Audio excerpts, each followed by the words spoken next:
আপনি পরীক্ষার আগে রাত জেগে পড়াশোনা করেছেন, অথবা মনে হয় সব কাজ একসাথে করে ফেলতে। এটা খুবই সাধারণ। আপনি একটি কল্পনা করুন, আপনি যদি সঠিকভাবে পরিকল্পনা করতে পারেন তাহলে সব কাজ সময়মতো শেষ হবে। আজকের ভিডিওটিতে আমি আপনাকে দিব কিছু বাস্তবসম্মত টিপস, যেগুলো শেষ পর্যন্ত দেখলে আপনি নিজের সময়কে নিয়ন্ত্রণে নিতে পারেন।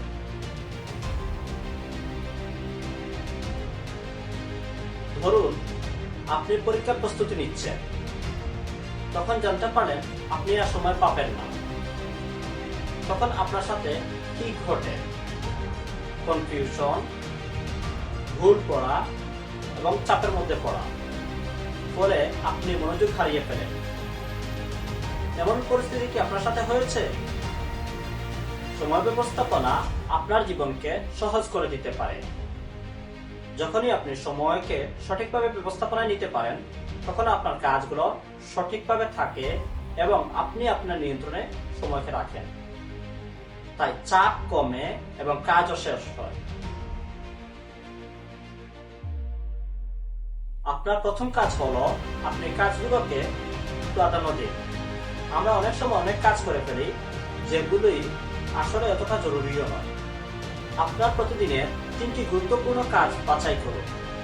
আপনি এইগুলো প্রথমে শেষ করুন এবং বাকিগুলো পরে করুন।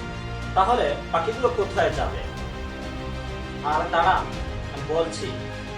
আপনি যখন আপনার গুরুত্বপূর্ণ কাজগুলো শেষ করে ফেলবেন, তখন আপনার মনে শান্তি আসে, পরের কাজগুলো পরে করে নিতে পারেন। আচ্ছা, আপনি যখন ফোন ব্রাউজিং করছিলেন, আপনি বন্ধুদের সাথে ঘোরাঘুরি করছিলেন, অথবা কারোর সাথে আড্ডা দিচ্ছিলেন, তখন আপনার সময়গুলো কেমন যাচ্ছিল? তখন কি আপনার কাজগুলো ছিল কিনা ছিল না? এটি কি আপনার ভয়ঙ্করভাবে সময় নষ্ট করা হচ্ছে না?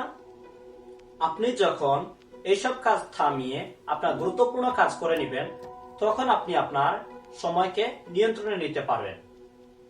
এটি আপনাকে দ্বিতীয় টিপসের দিকে নিয়ে যাবে। এবার কথা বলবো টাইম ব্লকিং নিয়ে। ধরুন আপনার একটি কাজ করতে 1 ঘন্টা সময় লাগে। আমি আরো বাস্তবতা যদি বলি, ধরুন আপনি একটা অ্যাসাইনমেন্ট করতে গিয়ে 1 ঘন্টা সময় লাগে। আপনি আপনার ক্যালেন্ডারে, মোবাইলে বা কোনো কিছুতে এই 1 ঘন্টার ব্লক করে দিন। এই সময় আপনার হাতে ফোন, কম্পিউটার বা কিংবা যেগুলো আপনার পড়াশোনার কাজে লাগে না, সেগুলো দূরে রাখে দিন। এতে আপনি পুরো 1 ঘন্টা এই কাজে দিতে পারবেন। এই কাজ আপনি মনোযোগ দিয়ে করতে পারেন এবং এই কাজে ভুল হওয়ার সম্ভাবনা খুবই কমে যায়। ফলে আপনার ফোকাস থাকে ঠিকঠাক। তাই এইভাবে আপনি টাইম ব্লক করে নিজের কাজ সেরে নিতে পারেন।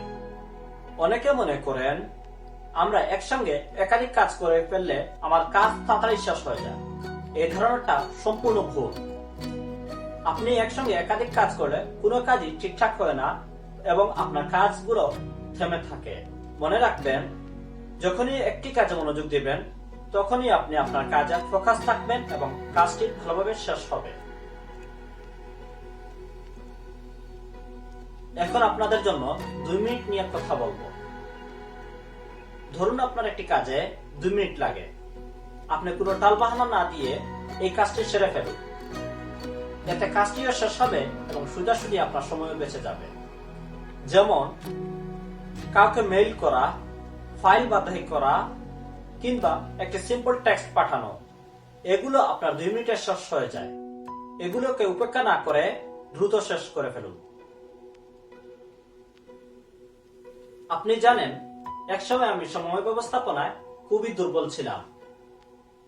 পরীক্ষার আগে রাতে সজাগ থেকে পড়াশোনা করতাম, কিন্তু একদিন আমি সব বদলাতে শুরু করলাম। যখনই এই টিপস গুলো আমি মানতে শুরু করলাম, তখনই আমার জীবনগুলো সহজ হয়ে গেল। এখন আমি অনেক কিছু সময়মতো শেষ করতে পারি, অনেক কিছু উপভোগ করতে পারি, ফ্রেন্ডদের সাথে হ্যাং আউট করতে পারি এবং ভালো বই পড়তে পারি। অবশেষে আপনি প্রত্যেক সপ্তাহে রিভিউ করুন। কি কাজ করা ছিল, কি কাজ করার বাকি রয়েছে এবং কি কাজ করলে নিজেকে উন্নত করা যায়, এগুলো আপনাকে আর সময় ব্যবস্থাপনায় উপযোগী করে তুলবে এবং সময় ব্যবস্থাপনায় মাস্টার করে তুলবে। সময় ব্যবস্থাপনা একদিনের শিখার বিষয় নয়, এটি ধীরে ধীরে মাস্টার করে নিতে হয় বা ধীরে ধীরে অনুশীলনের মাধ্যমে আয়ত্ত করতে হয়। আপনি যদি এই সময় ব্যবস্থাপনার টিপসগুলো জরুরি মনে করেন তাহলে ভিডিওটিতে লাইক করবেন, চ্যানেলটি সাবস্ক্রাইব করবেন, কারণ সামনে আসছে আরো অনেক মজার ভিডিও। পাশাপাশি আপনি কমেন্ট করে জানাতে ভুলবেন না কোন টিপসটি আপনার কাছে সবচেয়ে জরুরি মনে হয়েছে। ধন্যবাদ আপনার সময় কাটানোর জন্য। আসুন আমরা আমাদের সময়গুলোকে নিজের নিয়ন্ত্রণে নেই।